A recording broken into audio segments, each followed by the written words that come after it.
Guys, welcome back. So today we'll be seeing how we can set up a GitLab runner manually. Like all these days we were using a GitLab runner which have been provided by GitLab. So there are various ways we can set this GitLab runner manually. We'll be doing in with the help of GK cluster. We'll be deploying it as a pod with the help of Ncharge. So you can use Linux, Windows, or any of the operating system, even Docker. With the help of Docker, you can set your own manual runner. So to set this up, we have to go to settings, and if you click on CI/CD, so there will be option called as a runners. So there are two ways you can set this runners. One is at the project level, and other one is at the repository level. So project level, what's the difference is if you set this up at a project level, what all repositories which are present in that particular project, so all can use that same runner and run their pipelines. But if you set it at the repository level, only this particular repository can use this for running its pipelines. That's the basic difference. So to setting up, you can see the register how you can register your runner by various options. So for our GitLab, we'll be using Helm only, not much. Just you can copy this endpoint. So and if you go to, so just we need to make sure in the place of registration token you put that registration token as I've done earlier, and rest everything you can leave as it is. And the tags is one which you will be using in pipeline. So make sure meaningful tag you give to this runner, so we can consume that. So in the same way, these are like HPM metrics, limits and requests, whichever how much ever you need, we can give that much amount for that particular runner to run. And this is the node pool. Based on your node pool name, you have to change this particular name over here. My node pool is default pool. So rest everything is fine. Just after this, you need to just add this repository, which is the if you can get this at Bitnami, and I'll provide these commands and just click on helm repo update. Once this is done, so we have to install this. So how we can install by using a command called as a with help of helm install, we'll do this. So now we'll install this. For this, we need this basic command which says helm install GitLab runner is the name which we are giving for this particular installation. So we are saying to refer this values gitlab.yaml, and which is coming from this particular endpoint which we have added over here. So just click on enter. So it will take a minute or so. So now you can see a runner has been deployed in your default namespace. So if you do helm list, you can see a GitLab runner has been installed successfully. So how you can confirm this over here? So just come over here, and if you refresh and if you go to runners,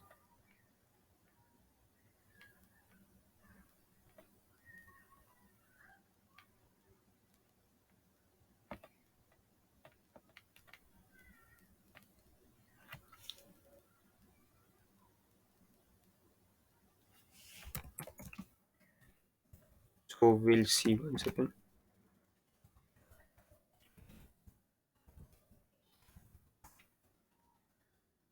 So still it's getting up GitLab runner pod. Once this is done, we'll be able to see that endpoint.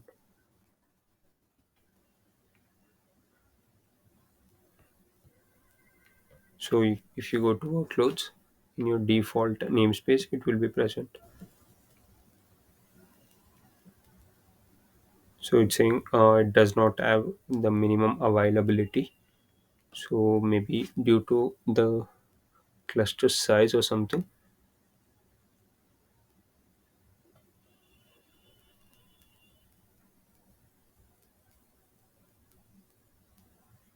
So this can happen due to the CPU metrics which we had given in our values.gitlab YAML. So we can reduce this to zero point 0.5 GB and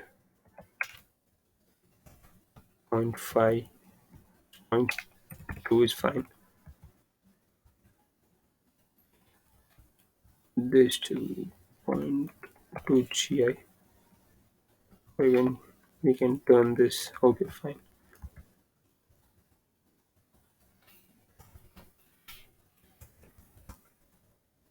So now we just need to upgrade this,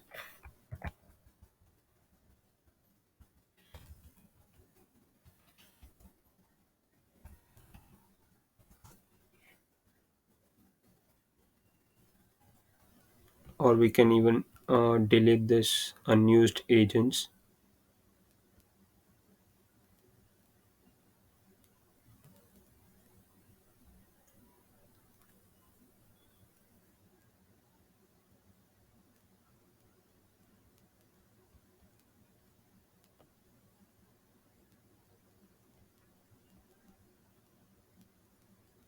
So now you can see a GitLab run is successfully. That was due to the HPM metrics. So we can increase or decrease because my cluster is also a basic version. So it took some time.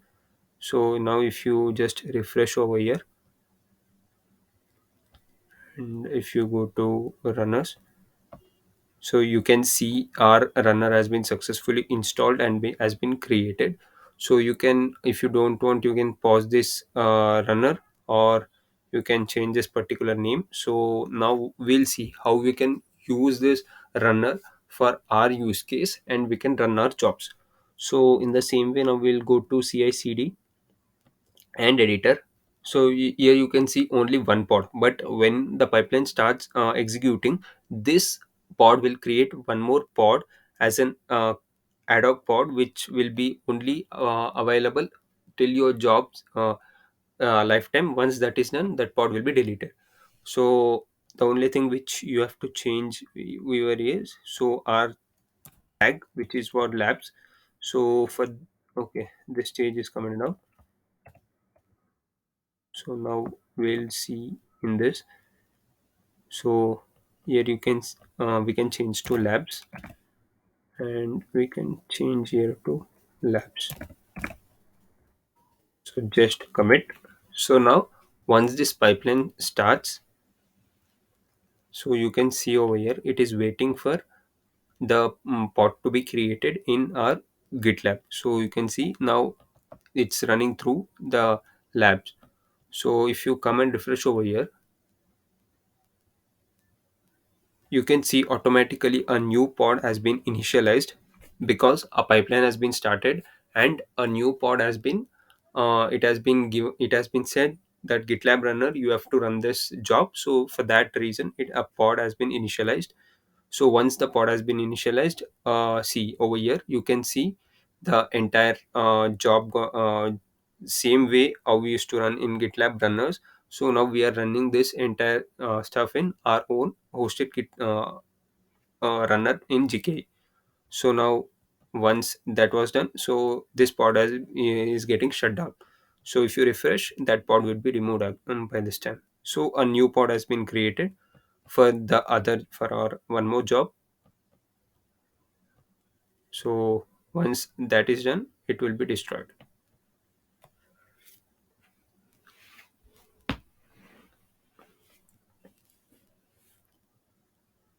So this job is done. If you go and refresh, so that pod is gone. So this is how, like, we can create our own uh, GitLab runner and use that in our pipelines.